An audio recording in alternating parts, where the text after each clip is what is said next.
Hello बच्चों, आपकी exercise 4.6 का क्वेश्चन नंबर 4। तो इसमें क्या करना है, ये आपको क्वेश्चन दिया गया है x plus y plus z equal to 1, 2x+3y plus 2 z equal to 2, ax plus ay plus 2a z equal to 4। आपको इसका सोल्यूशन निकालना है।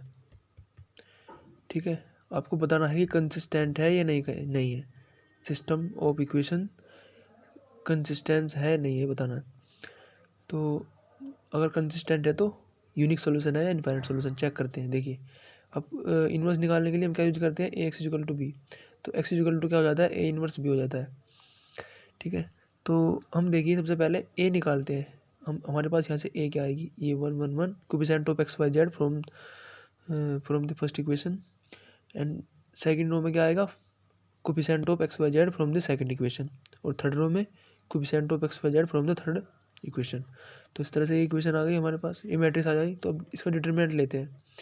डिटरमिनेंट लेंगे तो कितना आएगा, देखिए 6a minus 2a minus 1, 4a minus 2a plus 1, 2a minus 3a। तो कितना आ गया, ये आ गया 2a minus 2a minus a, 2a minus 6a minus 2a, यहाँ पे 4a आ जाएगा। तो ये कितना आ जाएगा, देखिए ये 4a माइनस 3a, तो कितना बचेगा, सिर्फ a बचेगा यहाँ पे। तो हमारा a क्या आ गया, डिटरमिनेंट आ गया a का। ठीक है, अब हमें चेक करना है सिस्टम इक्वेशन। अब हमें पता कैसे चलेगा कि a की वैल्यू 0 है नहीं। देखिए यहाँ पे a की वैल्यू 0 नहीं हो सकती। ठीक है, चूँकि अगर a की वैल्यू 0 हो गई तो ये 0 0 0 ये तो सब 0 हो जाएगा ना, इक्वल टू 4। तो ये सेटिस्फाई नहीं होगा कंडीशन। इसका मतलब a की वैल्यू 0 तो नहीं है। ठीक है, तो इसका मतलब a की वैल्यू नॉन जीरो है। तो हम लिख सकते हैं a determinant value of a is not equal to 0। So we can say system consistent है, system is consistent having unique solution. Unique solution होता है जब हमारी determinant value of a non zero हो जाती है। ठीक है, ऐसे देख सकते हैं। Now come to your question number 5 of this exercise 4.6। तो देखिए इसमें क्या करना है, इसमें भी बताना है कि सिस्टम कंसिस्टेंट है नहीं। ये 3x minus y minus 2 z equal to 2, 2y minus z equal to 1 minus 1 और 3x minus 5y is equal to 3। तो देखिए सबसे पहले हम आइडेंटिफाई करते हैं हमारी ए इक्वेशन। ये हमारी ए क्या है, यहाँ पे a matrix 3 minus 1 coefficient of x y z from the first equation. And coefficient second row में coefficient of x y z from the second equation. और थर्ड रो में coefficient of x y z from the third equation minus 5y 0। ये आ गया। अब इसकी determinant value निकाल लेते हैं तो कितनी आएगी, देखिए ये देखते हैं 0 माइनस 5 1 0 प्लस 3 माइनस 2 0 माइनस 6। तो कितनी आ जाएगी ये, -15 प्लस 3 प्लस 12। तो 15 -15 प्लस 15 दैट इज़ 0। अब डिटरमिनेंट वैल्यू ऑफ a 0 आ गई। तो जब हमारे पास डिटरमिनेंट वैल्यू ऑफ a 0 आती है तो हम फर्दर चेक करते हैं क्या, adjoint of a into b, ये चेक करते हैं।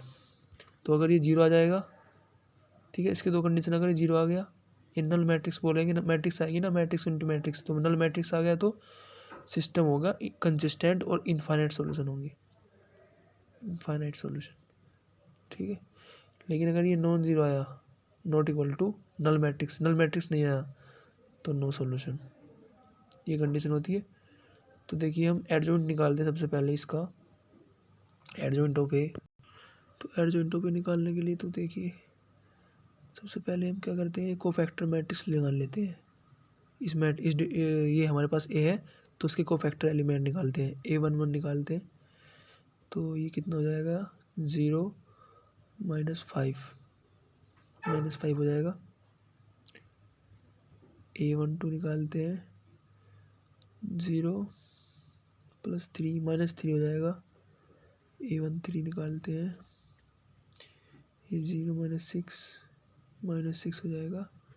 अब निकालते हैं a21। तो a21 में 0 -10 that is +10, A22 E0 +6 that is +6 आ जाएगा, A23 15, तो A23 कितना आएगा देखिए, 23 ये आ जाएगा 15 -15 +3 -12, तो +12 हो जाएगा। अब चलते हैं A31, आप वीडियो स्किप कर सकते हो, ठीक है। 1 + 4 5, A32 -3 +3 हो जाएगा, A33 6 आ जाएगा। तो आपके पास ये कोफैक्टर मैट्रिक्स आ गई। अब हमें निकालना है एडजॉइंट। तो एडजॉइंटों पे क्या आ जाएगा हमारे पास, एडजॉइंटों पे इंटू बी करना है ना, तो एडजॉइंट आ जाएगा इसका ट्रांसपोज, -5 -3 -6 और 10 6 12 और 5 3 6, ठीक है, इंटू बी मैट्रिक्स हमारे पास है 2 -1 2 -1 3, ये हमारे पास बी मैट्रिक्स है। तो कितना आता देखिए, तो ये निकालते हैं, ये कितना जाएगा, -10 +15। तो देखिए यहाँ से आपको दिख जाएगा कि ये नल मैट्रिक्स तो नहीं आ रहा है, ठीक है। तो अगर ये नल मैट्रिक्स नहीं आ रहा है तो हम लिख सकते हैं no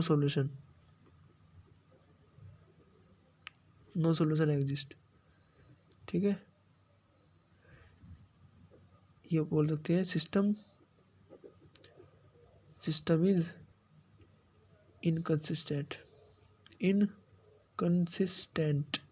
okay. Now let's come to question number 6 of exercise 4.6। तो इसमें भी क्या करना है, हमें चेक करना है कि सिस्टम कंसिस्टेंट है या इनकंसिस्टेंट है, ठीक है। और कंसिस्टेंट है तो यूनिक सॉल्यूशन है या इनफाइनाइट सॉल्यूशंस है। तो देखिए ये हमारे पास यहाँ से ए मैट्रिक्स हमारी क्या होगी, ए मैट्रिक्स हमारे पास होगी coefficient of XYZ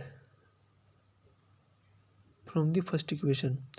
second row में क्या आएगा, coefficient of XYZ from the second equation. Third row में क्या आएगा, coefficient of XYZ from the third equation, ठीक है। ये हमारे पास ए मैट्रिक्स आ गई।